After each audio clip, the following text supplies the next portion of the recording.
लगभग 25 साल बाद कांग्रेस अध्यक्ष के हो रहे चुनाव में बहुचर्चित उम्मीदवार मल्लिकार्जुन खड़गे साहब, जो अभी तक राज्यसभा में विपक्ष के नेता थे, हमारे साथ हैं। बहुत बहुत आभार खड़गे साहब, आपका नवोदय टाइम्स पंजाब किसी से बातचीत करने के लिए। सबसे पहला सवाल तो यही उठता है कि आप, ऐसा नहीं लगता कि आपका जितना लंबा कैरियर है उसको देखते हुए आपको जो अब मान या जो पद मिलने जा रहा है वो बहुत पहले मिल जाना चाहिए था? देर अर्ली का सवाल है। देर से मिलना तो दुरुस्ती के साथ आया।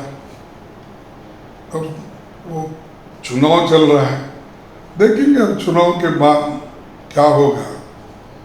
वो उसके बाद में हम अपनी बात रखेंगे। अभी सभी कुछ बोलना ठीक नहीं रहेगा। अब मैं 25 साल से एक ना एक पद पर हुई, तो इसीलिए कोई उसके लिए मैं सिर्फ अपने पद के लिए ही मैं राजनीति में नहीं आया। मेरे एक विचारधारा है, विश्वास है, उस विश्वास के ऊपर काम करते हुए आया हूँ मैं। एक right from student days to till, तो ये उसके लिए समाधान असमाधान मैं उसमें विश्वास, अपने काम पे विश्वास रखता हूँ। अगर मेरी विचारधारा ठीक है, लोग एक्सेप्ट करते हैं, वैसा चलता हूँ।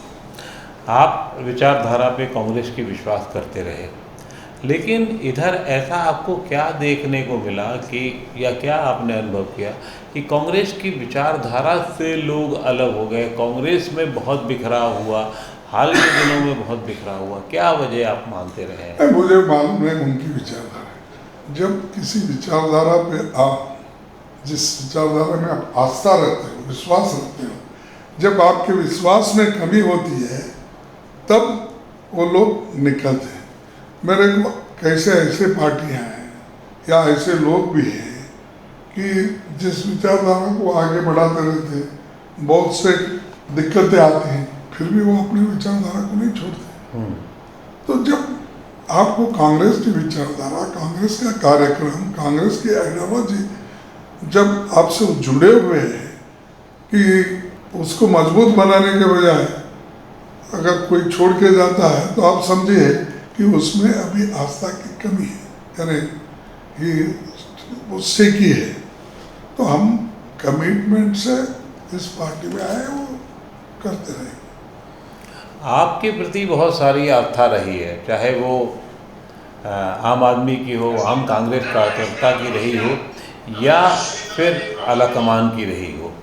आप इसको किस तरीके से देखते हैं, ख़ासतौर से जब कांग्रेस आलाकमान ने आपको इस पद के लिए, या आपसे ये बात हुई कि आप इस पद का चुनाव लड़ें, इसको आप किस तरीके से देखते हैं? देखो, मेरे को हाईकमांड कोई हाईकमांड नहीं बोले, कहाँ से भी मेरे सुझाव नहीं। मेरे को सिर्फ सुझाव आया डेलीगेट से, सीनियर लीडर से, जो मुझे चाहने वाले थे।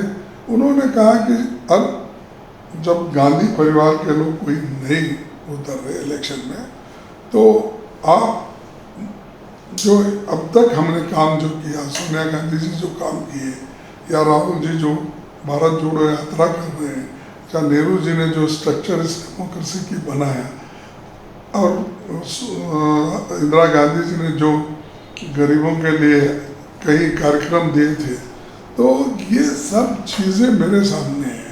मेरे सामने सिर्फ XYZ का क्वेश्चन नहीं है। तो इसीलिए हम इसमें उतरे। डेलीगेट्स और सीनियर लीडर्स के कहने पे आप देखे भी होंगे कि मेरे समर्थन में कितने लोग नामांकित, बहुत सारे भरने के लिए। जी, कांग्रेस में आम तौर पे बहुत कम लोग ऐसे हुए हैं जो गैर गांधी परिवार के रहे हैं। आप उसमें से ऐसे गौरवशाली लोग हैं, और 25 साल बाद ये मौका आपको लगभग मिलने जा रहा है। कितनी चुनौती है और क्या करेंगे आप? तय है आप अध्यक्ष होंगे, तो ऐसी स्थिति में आप क्या करेंगे?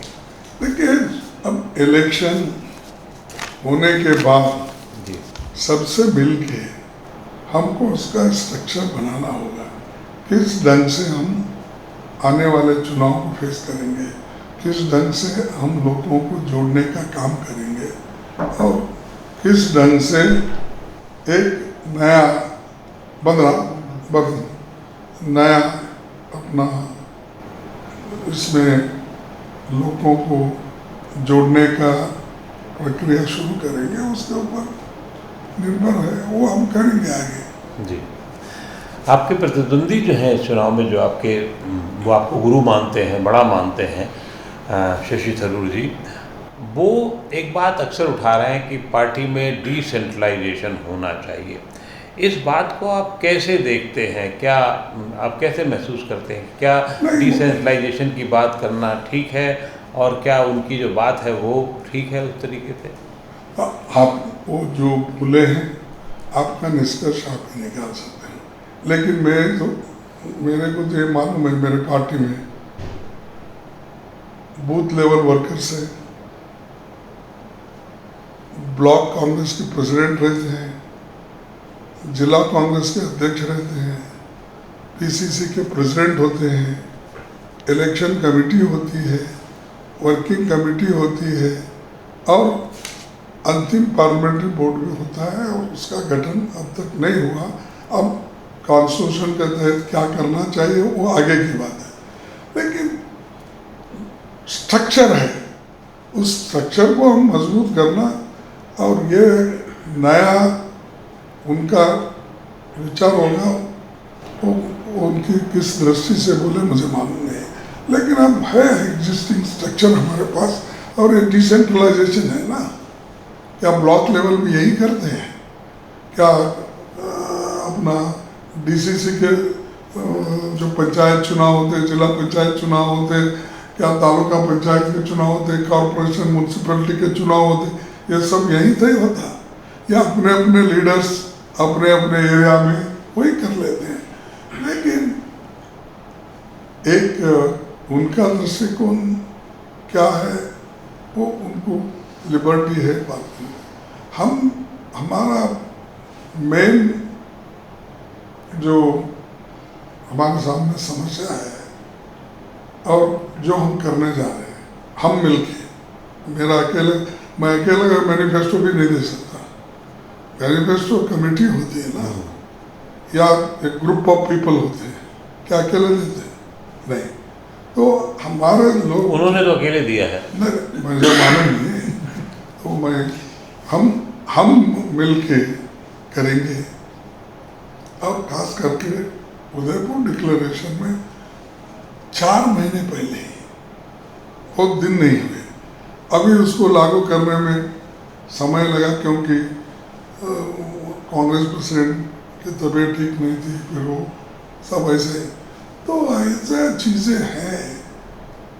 तो उदयपुर डिक्लेरेशन में सारे ही आ गए कि जो डीसीसी से लेवल, ब्लॉक लेवल, ट्रेनिंग के बारे में, महिलाओं के बारे में, यूथ्स के बारे में, किसानों के बारे में, और छोटे मोटे व्यापारियों के बारे में क्या क्या करना। एक तो हजारों लोग एक जगह जम गए, डेलीगेट्स, और जो एक्सपर्ट लोग थे उनको सब बिठाकर ये डिक्लेरेशन तैयार किया गया, और डिक्लेरेशन को इम्प्लीमेंट करना वन बाय वन, मैं उसको प्रायोरिटी देता हूँ।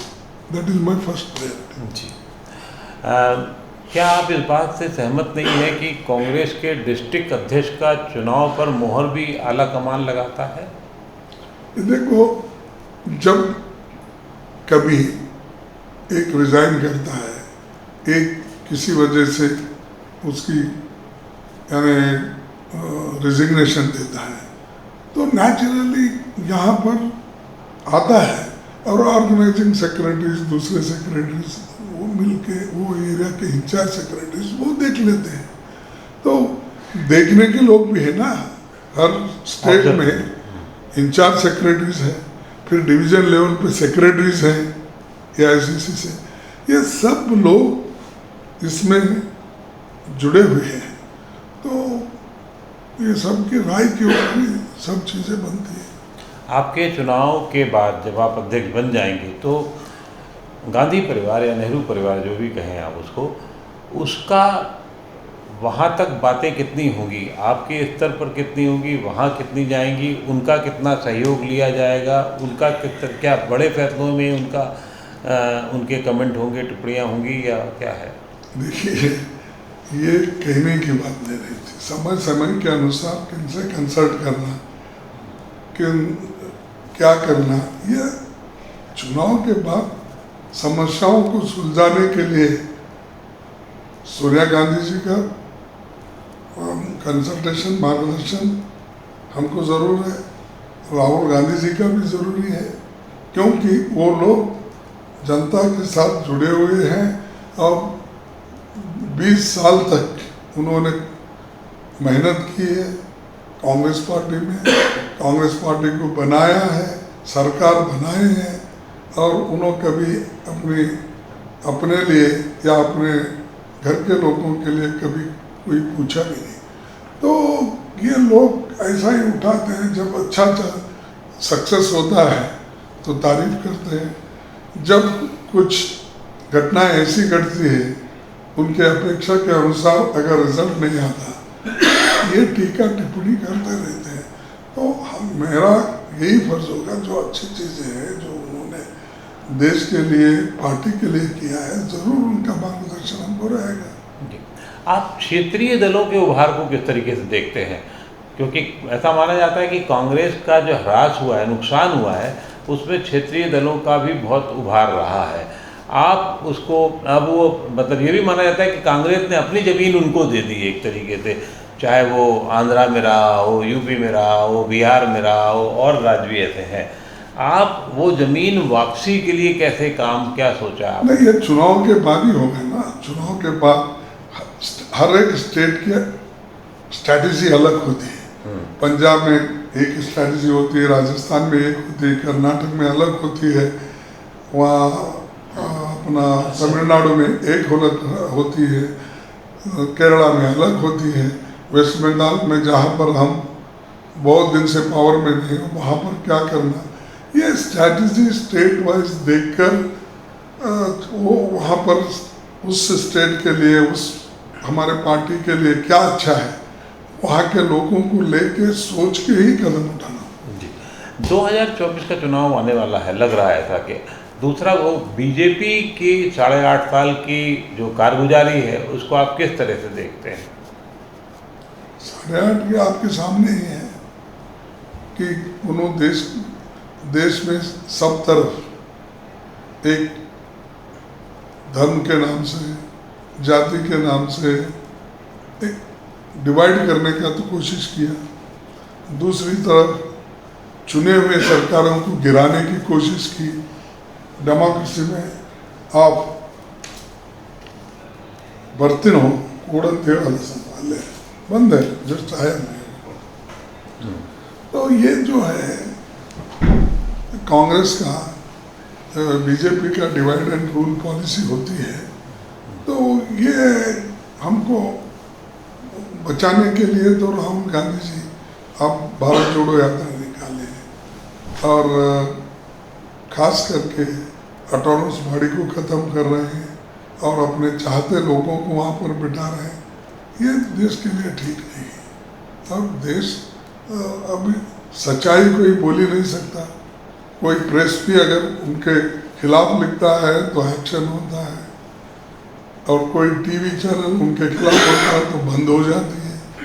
तो ऐसी परिस्थिति आई है, इसको कैसा रोकना, इन्फ्लेशन को कैसा रोकना, अनएम्प्लॉयमेंट को कैसा रोकना, ये सब हम तय करके फाइट करेंगे। राहुल गांधी भारत जोड़ो यात्रा कर रहे हैं, क्या आपको लगता है कि राहुल अब 25/47 जो उनके ऊपर आरोप लगता है कि नहीं है, अब उसके लिए पूरी तरीके से तैयार हैं और पूरा काम कर रहे हैं? देखो, वो बाद में की बात है। अब तो मैं संगठन का चुनाव लड़ रहा हूँ, बस इस हद तक बात करूँगा। जो इम्पोर्टेंट मेरे लिए अब संगठन के लिए, चुनाव के लिए जो चीज़ें करना है, उसके बारे में मैं सोच रहा हूँ। बाकी के चीज़ तो चुनाव के बाद आ सकते हैं। कांग्रेस अध्यक्ष बन जाएंगे आप, तय है लगभग, और अगर चुनाव कांग्रेस जीत गई तो क्या पीएम बनेंगे? तो मुझे सिर्फ 2 चीज़ें ऐसी बताइए जो आप करना चाहेंगे। देखिए, मैं बार बार यही कह रहा हूँ, ये तो संगठन के चुनाव है, जनरल इलेक्शन अलग होता है। एमपी जब चुन के आते हैं वो नेता कौन बनना वो तय करते हैं। तो अब उस बारे में ये कहना और फिर उसी पर चर्चा होना ठीक नहीं है। बहुत बहुत शुक्रिया नवोदय टाइम्स पंजाब किसी से आपने बातचीत की, आपने इतना समय निकाला, बहुत बहुत आभार सर। Thank you.